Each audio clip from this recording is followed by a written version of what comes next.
Bonjour mesdames et messieurs et bienvenue dans ce flash d'information.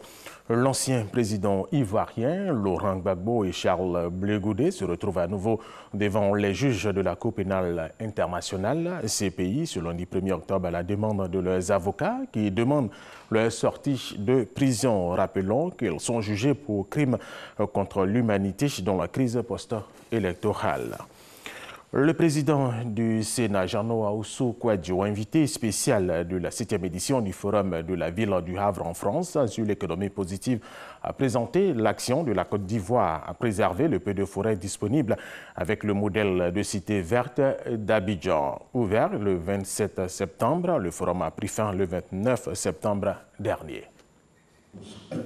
Jacques Attali, président de Positive Planète, Michel Saban, présidente du Fonds vert R20, personnalités engagées dans la protection de la planète, étaient présentes au 7e Forum international de l'économie positive du Havre en France.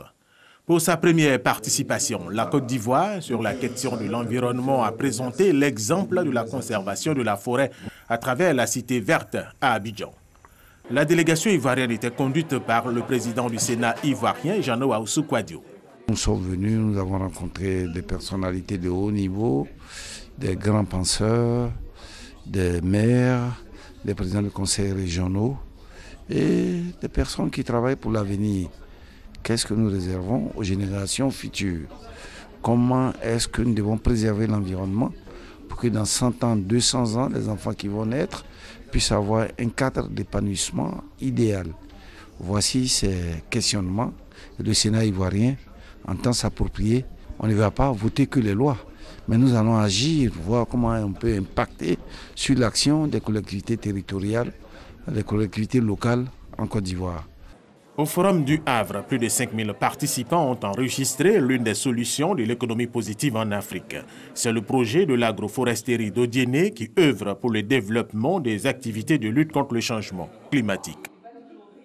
Autre information, la ministre de l'Éducation nationale, de l'enseignement technique et de la formation professionnelle, Kandia Camara, a procédé samedi dernier à la distribution de 3 974 kits scolaires d'une valeur de plus de 100 millions de francs CFA à Gbon, localité de la région de la Bagoué. Ces kits scolaires vont soulager les parents d'élèves et vont permettre aux élèves de travailler aisément et avoir de bons résultats scolaires.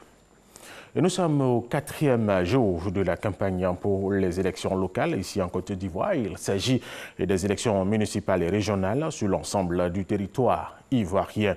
Les candidats et leurs états-majors s'activent pour remporter ces élections le 13 octobre prochain. La célébration de la Journée mondiale du tourisme le 27 septembre dernier a été marquée à Yamoussoukro par des communications sur le tourisme et la transformation numérique. Les différents communicateurs ont fait ressortir le lien étroit entre le tourisme et le digital, puis tout le profit que le développement du tourisme pourrait engendrer. Et cette autre information, les gardiens de la révolution iraniens ont annoncé ce lundi matin avoir attaqué à l'aide de missiles balistiques un quartier général de terroristes en Syrie en représailles à l'attentat et a visé le 21 septembre dernier la ville iranienne d'Abaz. Voilà, et nous terminons avec cette information. Le président de la Fédération internationale de football, Gianni Infantino, a reçu hier dimanche le soutien de l'Afrique à sa réélection.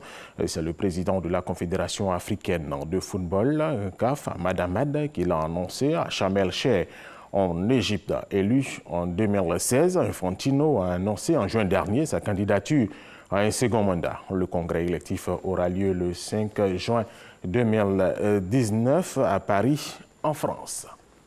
Et c'est la fin de ce flash d'information. Merci de l'avoir suivi.